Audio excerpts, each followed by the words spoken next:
Coming up, what's with this big spending budget bill? I'll make the case that Congress has shown no ability to cut spending, but the executive branch, the Trump administration, has. Chase Hughes, he's an expert on human persuasion and deception, joins me.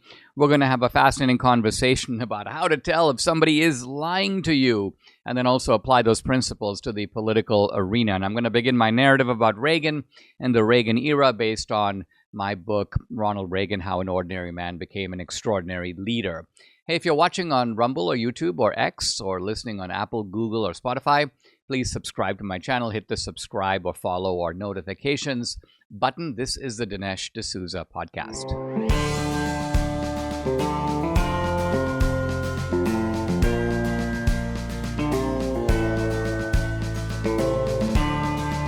America needs this voice. The times are crazy. In a time of confusion, division, and lies, we need a brave voice of reason, understanding, and truth. This is the Dinesh D'Souza podcast. These days, so much is happening all around the place that it's my old formula, which was I would talk about a single topic in my opening monologue. I now like to do 3 or 4 items in the news and comment on them before kind of delving into a single topic. And so let me hit a few things that I've spotted just from the last 24 hours. Michelle Obama has a new podcast. Well, it's not just her podcast, it's Michelle Obama and, well, you might expect Barack Obama, but no. It's Michelle Obama and her brother, Craig Robinson. Now, you know, all over social media, people are making jokes about the fact that this is a 2 guys podcast and, you know, it's Craig and Mike and all this kind of stuff. But I think the interesting thing here is the missing figure, namely Barack Obama. And I know that Trish Reagan and a few others have been, even Megyn Kelly, speculating about, are the Obamas, like, are they together anymore? And this is hardly my area of specialty. I focus really a little bit more on questions like, is Obama really gay? Which I think has now been fairly well established, at least if you watch my interviews and also Tucker's with Larry Sinclair. But it does look odd because, you know, Debbie made the point this morning. She's like, well, this Craig Robinson fellow is not really a public figure. It's odd for Michelle to do a podcast with him. Apparently, no one's really watching this podcast. And 12,000 views, which is pretty horrible. And so I don't know what its future is. Well, let's turn to the cost of eggs. Democrats are in a little bit of a quandary because they've been focusing now for several weeks. The cost of eggs has gone up under Trump. Didn't he campaign that he was going to bring the cost of eggs down? Well, the cost of eggs has dropped. It has dropped to about $5.50, and it was about $7.50. So this is and in fact, apparently the all-time high was $8.17. So it's almost 1/3 drop in the price of eggs, and I'm only chuckling about it because the Democrats have to find another talking point. They can't use the price of eggs. Major cuts on climate programs at the EPA. Very good news. This is a massive boondoggle. If you think USAID was a boondoggle, this is much, much bigger. And so the savings for the U.S. government and the taxpayer are huge. 31 historic actions, says Lee Zeldin, to save money and put bureaucrats and programs out on the street. And all of this is causing a certain kind of panic in the federal bureaucracy, which I think is a very good thing. Here's a sign of that panic. Article in Politico. USAID official tells remaining staffers shred and burn all your documents. Wow. Well, if that's going on, and it seems to be going on, then I think Pam Bondi and the DOJ need to step in and find out who is shredding what and why. So the DOJ here has a mission and that is to root out this kind of corruption. And this is not just bureaucratic infighting. Shredding documents, by and large, is for the purpose of hiding guilty or culpable behavior.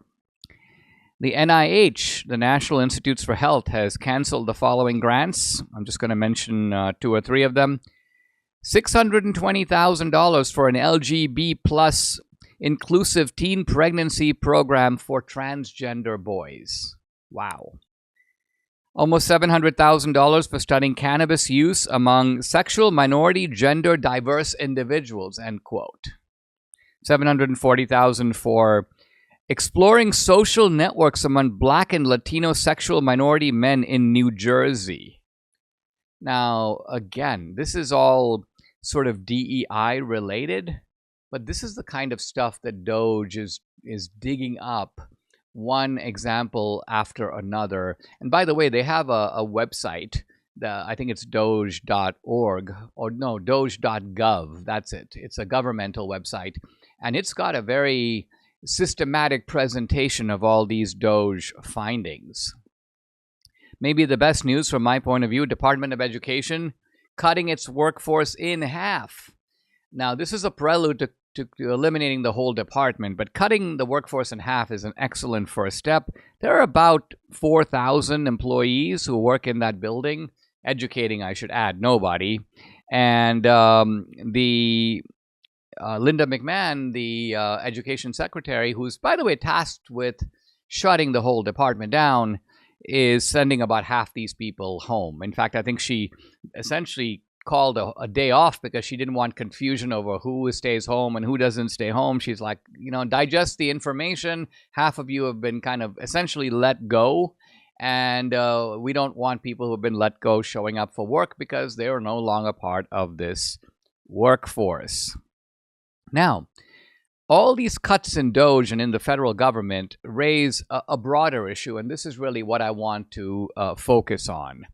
There is a CR, or continuing resolution bill, that passed the House 217 to 213 with a prominent dissent, and that is Representative Thomas Massie. Now, Thomas Massie is a budget cutter.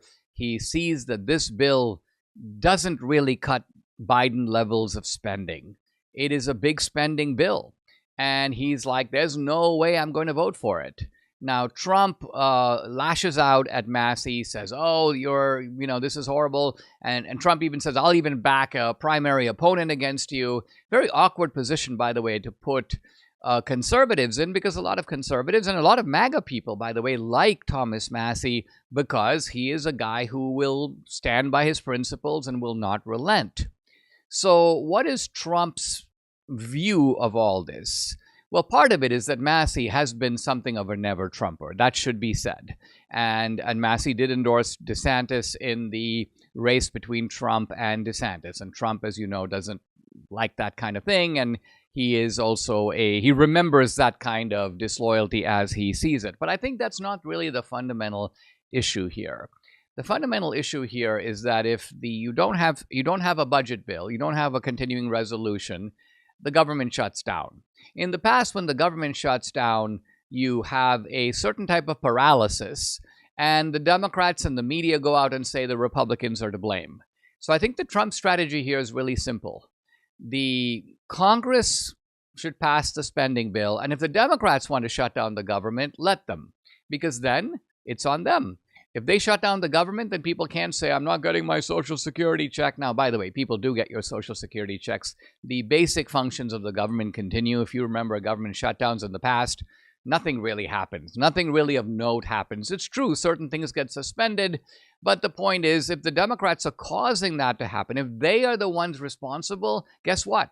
The Trump people can actually use this to accelerate the cutting of the government. Federal bureaucrats aren't showing up for work. Guess what? Maybe some of them can be let go. We don't need them. We'll put them on permanent vacation. And so the Democrats are in a way in an awkward situation because their willingness to shut down the government, and in fact, their decision to do it. Now, why is it their decision to do it? Democrats have been tweeting out saying, well, the Republicans control both houses. Why do they even need us? Well, they need you only for this reason. They don't need you in the House because the Republicans, and there's some credit that goes here to Mike Johnson, although more to Trump, they've been able to convince virtually every Republican, not counting Massey, to go along and to approve this CR. But to approve it, I think, on this basis. I'm looking at some posts by a Republican congressman. Here's Andy Biggs. I've never voted for a continuing resolution, but I'm voting for the CR on the floor today.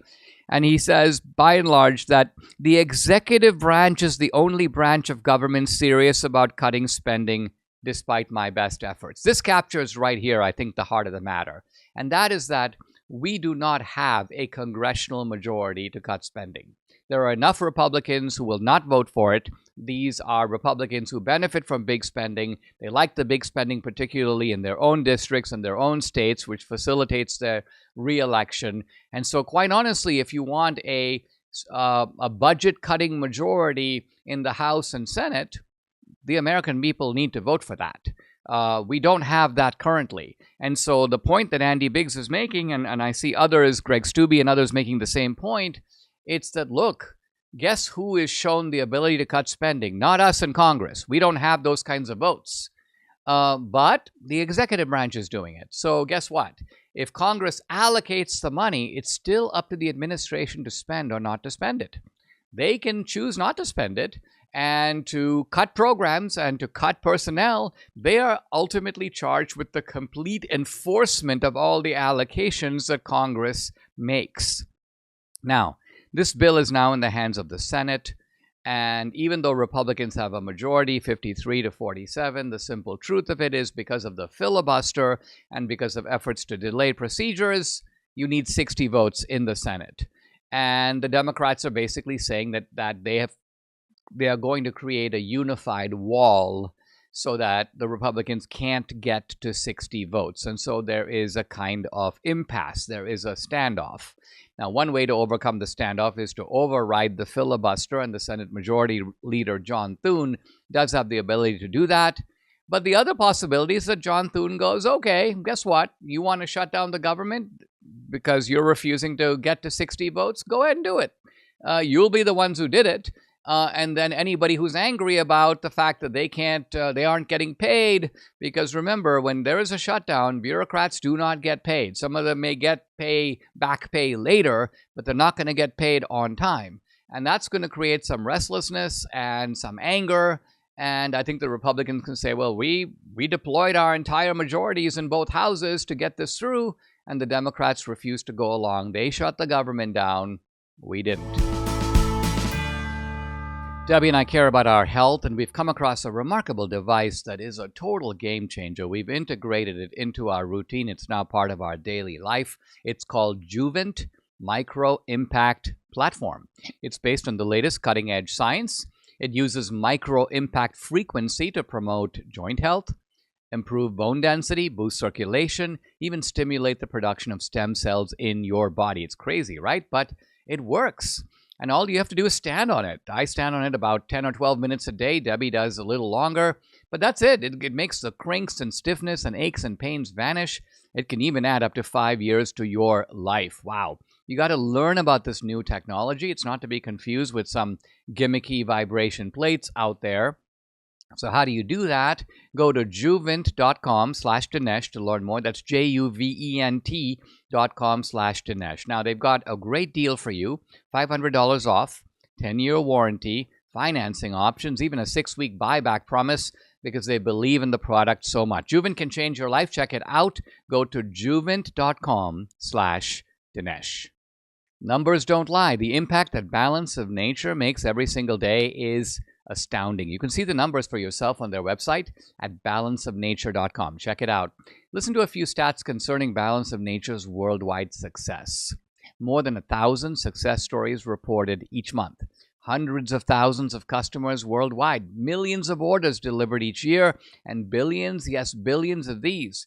Fruits and veggies in a capsule. These are fruit and veggie supplements consumed by people who have decided to start living and feeling better. Now, there's only one number missing here, and that's you. Do what I did. Add yourself to these numbers. Start taking Balance of Nature's whole food supplements like so many others around the world.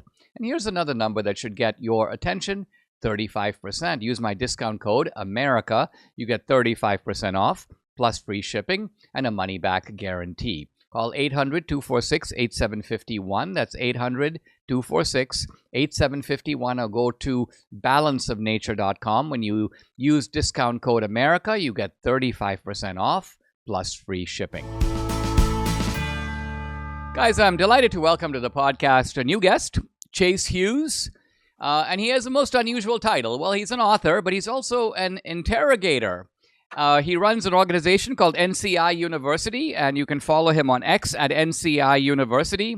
His website is chasehughes.com. He served in the military for 20 years, and now he teaches interrogation, sales, influence, persuasion. He's also the author of a best-selling book which talks about behavior profiling, persuasion, and influence. It's called The Ops Manual. The Ops Manual.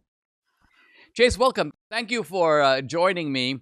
Debbie and I like to watch these criminal shows, and we came across one of the a segment in which you and three other guys were commenting about. I don't remember if it was the Scott Peterson case or the Menendez brothers. We watched 2 or 3 of those segments, and they're really fun to watch because you've got really smart people observing human behavior and analyzing it from the point of view of, do we see and detect deception? And that's what intrigued me a lot. And I thought, wow, I'd like to have Chase on the podcast. I noticed you followed me on X, so I messaged you. Anyway, that's how this came about. Maybe I'll begin by just asking you to tell just briefly about your background, because this is such an unusual field, the field of interrogation and the study of human behavior, with the view to, is this guy on the level, or is he holding something back, or even outright lying to us? How did you learn to do that? Well, I think that, and thanks for having me on, Dinesh. I think when I was like 19, I got rejected by a girl, and I kind of searched the internet for how to tell when girls like you.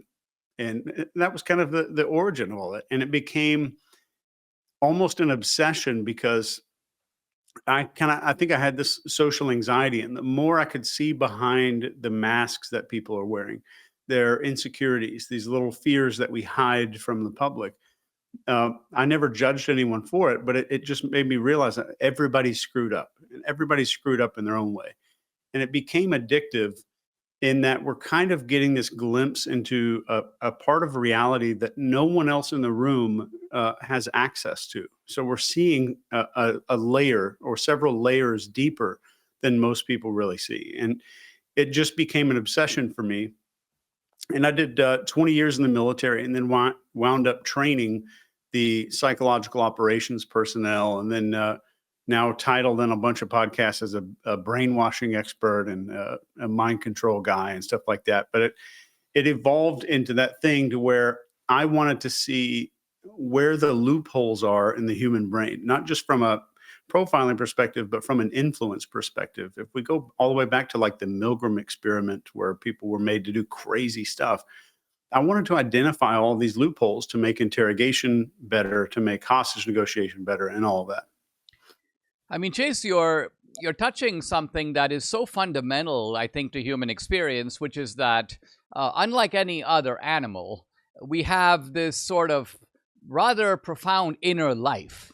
And yet the inner life is not automatically disclosed to the world. I like the phrase that you use, that we all kind of wear a mask, right? And so often, even in normal interaction, someone does something really stupid, but it's in social company, so you're not gonna register an astonishment in your face because you realize you don't want them to know that you've realized how dumb that was, and so you put on a sort of screen. And what you're saying is that your career is devoted to peeking behind the screen.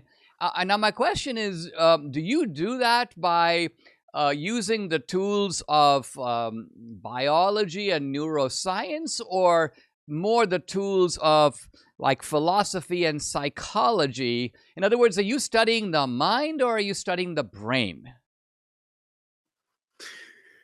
I think it's a very important distinction to make, but I think it's a mixture of both. I think if we look at, we have one side of like the philosophy of it and the sociological aspects of everything, the cultural things that impact.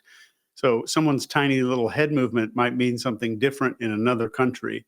So it's cultural, and it's there's a lot of biology there. For instance, somebody starts getting scared, their body, their shoulders go up, their arms kind of squeeze into their sides, they reach down and cover their abdomen. It makes our body just automatically start protecting our arteries. So there's some biology there, but we're also looking at a lot of sociological indicators. Let's talk about, just to set things up. I'm gonna pivot a little bit into politics in a moment, but I thought I would ask you about two cases. Actually, one of them I agreed with you completely. The other one I disagreed, not just with you, but with your entire panel. So the first one was the Scott Peterson case. This is the fellow who was accused and convicted of killing his wife, Lacey Peterson. He was being interviewed by Diane Sawyer. And I thought it was very interesting how, I mean, yes, I was like, this guy's obviously lying, but you go way beyond that to look at things like his eye movements, the fluttering of his eyelids, whether he is looking directly at Diane Sawyer or kind of looking to the side, if he is speaking in a kind of normal, I didn't do it, or if he speaks in a sort of abstract way, like I don't think the general public would believe that I did it, has a whole different meaning than no, I didn't do it. And so talk a little bit about some of those kind of human signals that you look for to see if somebody is not telling the truth. Well, the first thing we look for anytime we're using behavior profiling is change. How does the person normally act in a comfortable or lower stress scenario? And am I seeing a change in behavior at this critical moment? And a lot of times what we're looking for are they deviating from that baseline? Is there hesitancy? Or does their statement lack pronouns? Which this is proven that deceptive statements are more likely to lack pronouns. Are they lacking contractions? Instead of I didn't kill her, it's I did not kill her, or I did not have sexual relations with that woman. And there's other things called psychological distancing that's really, really common. There's 50 or so indicators that we're really looking for, but these are some strong ones. In psychological distancing, you're going to see people that are, instead of saying murder, they might say hurt. Instead of saying steal, they might say take. Instead of saying touch inappropriately, they might say interfere with. And so you'll see this little softening. Instead of sex, you might hear sexual relations, to use that statement again. So you'll hear a little softening, and guilty people are a lot more likely to do that. So we're looking at several dozens and dozens of factors here, but those are some of the most common. And one of the other things we're looking for is blink rate. And our average blink rate is like, this is how often we blink, is around 15 times per minute in conversation. And if I see a blink rate suddenly start increasing, that is a almost guaranteed indicator of high stress. So stress is going up. If I see blink rate go way down, that's actually an indicator of focus. So it doesn't obviously mean the opposite. So it's focus in the low end and stress on the high end. So it could be different. You could be focusing on something that's a potential threat or something that's valuable. But we really look is during this like critical question, am I seeing all of these things come to a little crescendo? And that's where we're paying attention to. The case where I disagreed, and I thought it'd be fun to mention it to you, was in the Menendez brothers case, where my take on that, having actually watched a lot of the trial, going back, of course, now to the 1990s, I guess it was that you had an authoritarian, kind of classic bullying Cuban father who ruled the household somewhat tyrannically. You had a submissive mom, and then you have two unbelievably uncontrolled, bratty, entitled kids. with at least one and maybe both being pure psychopaths, but distinguished by the fact that at least one of them, I'm thinking here of Eric, not Lyle Menendez, is a kind of a genius performer and actor. And so I saw them as putting on the performance of a lifetime, at least in the first trial. But then I noticed that you and your buddies, who are all extremely well-credentialed, very smart, analytically looking at this at a depth that I wouldn't be able to match, but all of you thought, you know what? I think these guys were in fact abused. Not to say that they are telling the full truth about what happened, but I think that they are believable on the fundamental abuse. Do you still hold to that position? And do you think that that were abused? I don't remember, because so many of these cases that we look at, I'm never looking into the case. And the more I look into the case, the more I find that it skews my bias. So I'm definitely no expert on the case. The behaviors I remember distinctly indicating signs of abuse. And when they recalled it.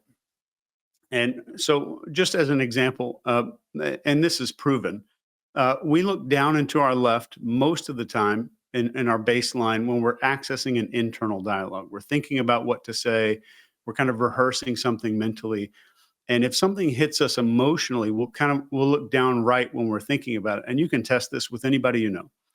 And there were so many times when we saw this cluster of behaviors. I can't remember all of them, but I know for sure there was, just speaking about the parents, there's this downright accessing. The chin would tuck down, and this is artery protection, kind of protecting that carotid artery. The shoulders would kind of come forward. And I remember at two separate occasions, their hands kind of drawing in and going into what's called a fig leaf, or another name for that is genital protection.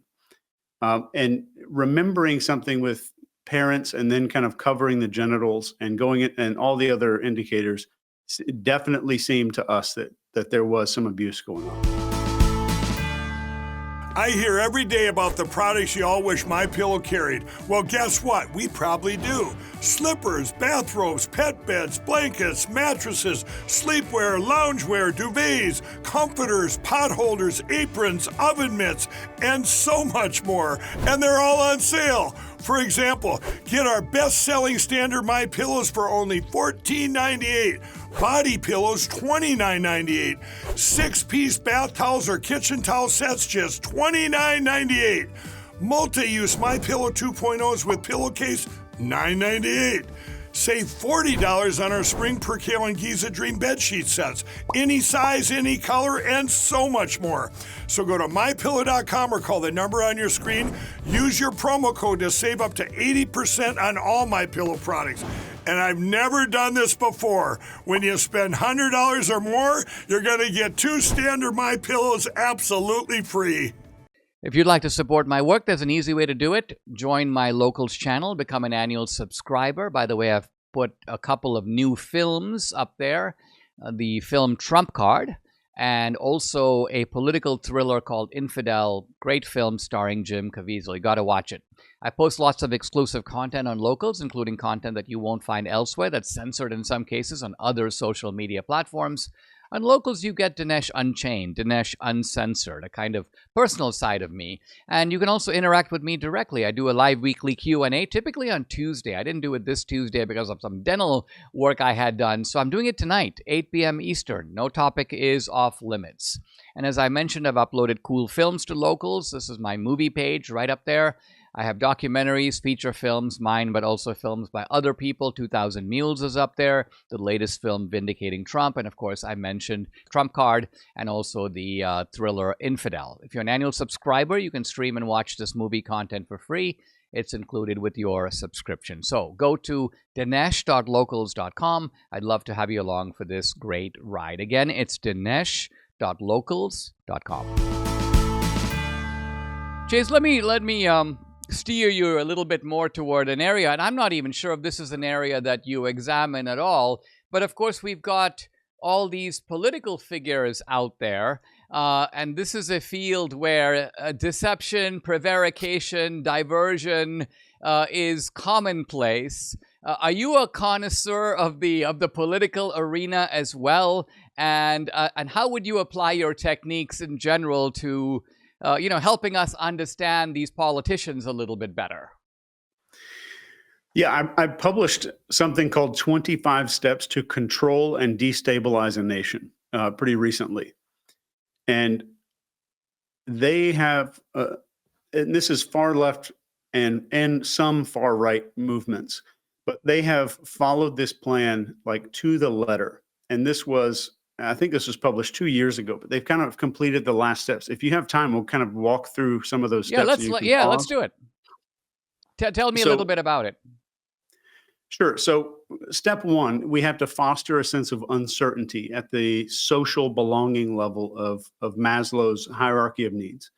And this is generating confusion around the concepts of belonging and identity. So that's step one. It's very critical. Step two is to create a sense of unpredictability in the economic system and other systems. So we want to instill doubt in the survival level of Maslow's pyramid, where the resources come from. And that's what that is. And step three is intertwine your political agendas with your followers' identities by, and we do this by amplifying the us versus them mentality. And once identity is interwoven with political views, the cognitive dissonance that people experience for the cognitive dissonance associated with nonconformity is going to lead to massive, unstoppable groupthink and enforce this new definition of self. And that's just step three. And step four is incite recurring anger. So this is, if I continuously incite anger over and over and over, this leads to apathy. And eventually, the death of outrage. I can't remember who wrote that book, but outrage begins to die. And then step five is to continue destabilization at the social level of Maslow's hierarchy. So we're challenging and undermining the established structure of traditional values and morals and ethics. And we want to undermine morals and sometimes just flip them upside down. So the follower's identity being tied to the political party or the group is going to allow you to kind of redefine brand new conditions for acceptable and normal behaviors. So step six is exploiting the bystander effect. And another term for this is called diffusion of responsibility phenomenon, where lots of people are there, apathy grows, we can't feel concern for everybody. There's too many people around. Like happens in big cities. So we're carrying out immoral or unethical acts out in the open. And if it's done in plain sight with millions witnessing it with no consequences, this adds so much power to any behavior that you want to normalize later. So the follower's sense of identity is not going to allow them to openly disagree with the group's apathy and tolerance of the behavior. They can't disagree with it. And that is where step seven comes in. You want to ensure this is done. This is where we use an increased instability of social belonging. So we're promoting mass shame and social punishment for violating the new norms, which instills fear in people who are not really complying. So we're ensuring these social consequences are immediate and they're visible to lots and lots of people. And I can keep going. Well, I mean, let's pause there because that's a lot to think about. And, to some degree, I think you are giving an almost clinical description of a certain mindset on the left that wants to overturn the existing order. And by that, I mean everything from pulling down the Columbus statues and the statues of Abraham Lincoln and Robert E. Lee. It's almost like let's refound the country on a new basis, and let's enforce, you mentioned it yourself, a kind of rigorous new moral code. And then I see, public rioting and this sort of thing. And the apathy shown in the face of all that, again, gives people the idea that this is now acceptable behavior. Now, on the other hand, trying to apply a certain critical lens, I also apply what you said to myself. And I say, to what degree do I kind of go along with some of these tendencies? And I would say, well, I think to a certain degree, I would plead guilty in this respect that a lot of the institutions that when I was in my 20s and 30s and even 40s that I took for granted and I took them at face value. That the FBI is there to go after bad guys, for example. That the CDC is there to warn us about, foodstuffs and things that could make us sick.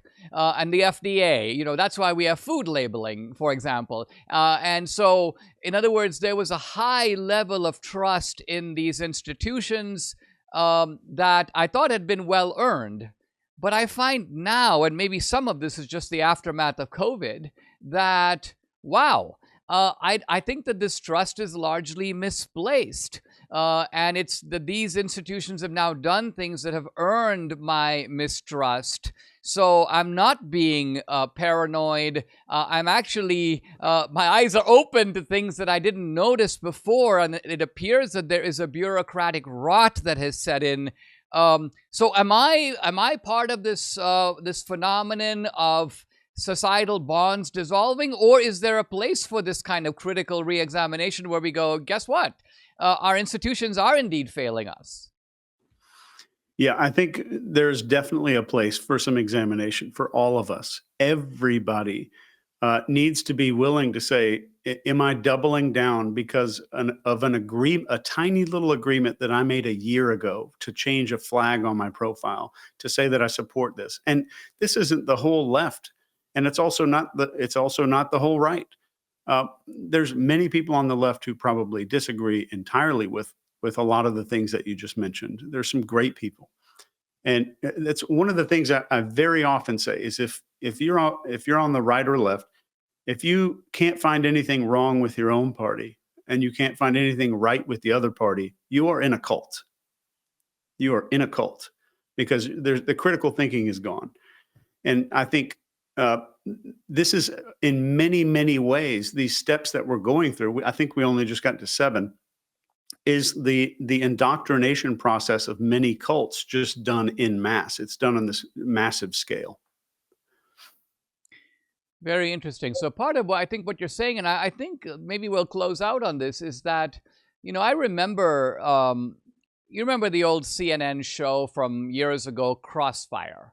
And, it was a little bombastic, and they had, if I remember, Michael Kinsley on the left, and they had Robert Novak on the right, and they would cross-examine the guest from the other side, and some of it was artificial, but at the very least, if you watched it, you could sort of see where each side was coming from.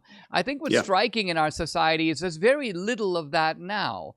By and large, people are talking to their own side. There's very little real engagement of any kind, and I think what you're saying is that is a real impoverishment of our public debate, right? I definitely agree.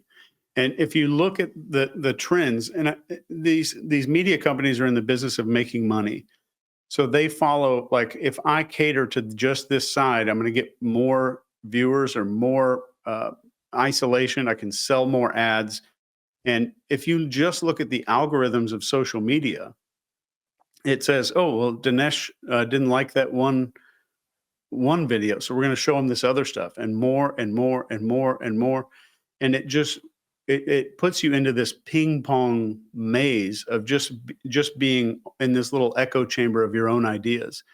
And that is the antithesis of what we need in the country. We need to be able to see on both sides what's going on. And biggest of all, we need to have the courage to say, like, maybe I was duped a little bit. Maybe I believed something a little too fast that I shouldn't have. And just look at stuff with a little more criticality.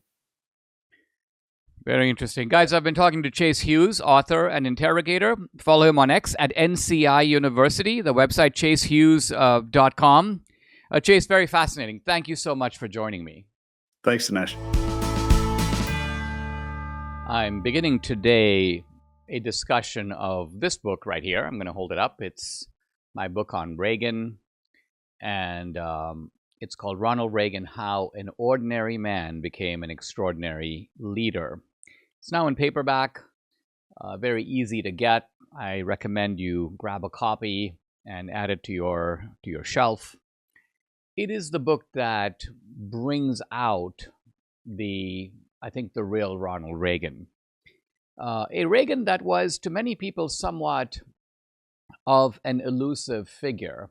And I say that because over the years, as I would talk to people about Reagan, or even people who worked with Reagan or in the Reagan administration, people who were quite senior in the Reagan years, people like Gene Kirkpatrick and people who worked at the Treasury Department, people who had more interaction with Reagan than I did. And I would ask them, what is it that made Reagan so successful? And their answers would be just downright absurd. I say absurd because on reflection, the answer couldn't be right. Well, what made Reagan so effective is that he loved America. Well, that can't be the answer because there are millions of people who love America and they couldn't exactly do what Reagan did. Well, I think the key to Reagan is that he wasn't, he spent most of his life in Hollywood. Well, how is that a particularly appropriate preparation for the presidency?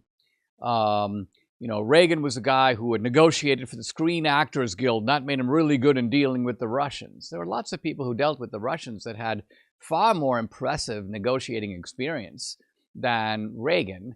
And so all of these answers only deepen the puzzle. And that's really why this book has a subtitle that states the puzzle. The traditional biographies of Reagan essentially are potted histories of Reagan, beginning with his birth, his youth, and the kind of New Deal era, and it follows along. But this is really more of a biographical, I would say, essay. And the conundrum is stated right here: how an ordinary man became an extraordinary leader. Reagan was, in many ways, I'm going to argue not in all ways, but in many ways, an ordinary guy.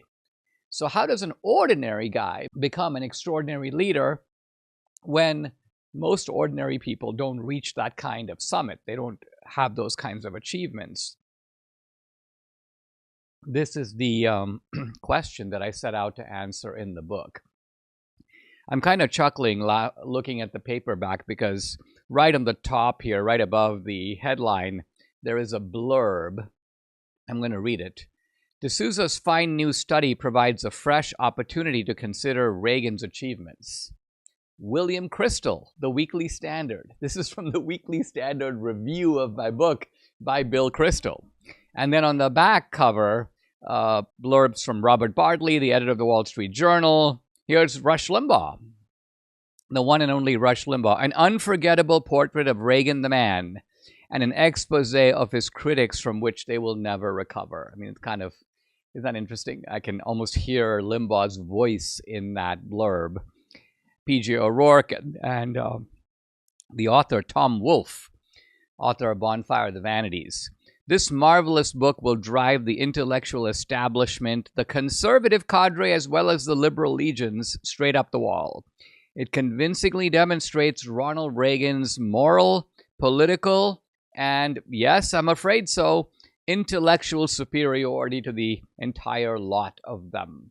Again, I got to know Tom Wolfe in the 80s and early 90s. In fact, at one time, my dad had come to visit from India, and the two of us were having dinner in New York, and who should walk by but Tom Wolfe? We said hello. He then joined us and gave us a tour. I think it was the New York Athletic Club.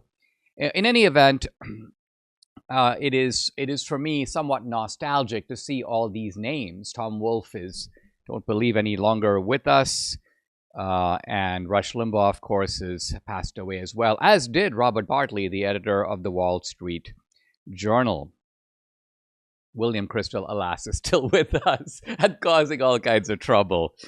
All right, now turning to this book on Reagan, I published the book in the mid-1990s. So this is not a book written sort of contemporaneously with Reagan. It was not written while Reagan was president.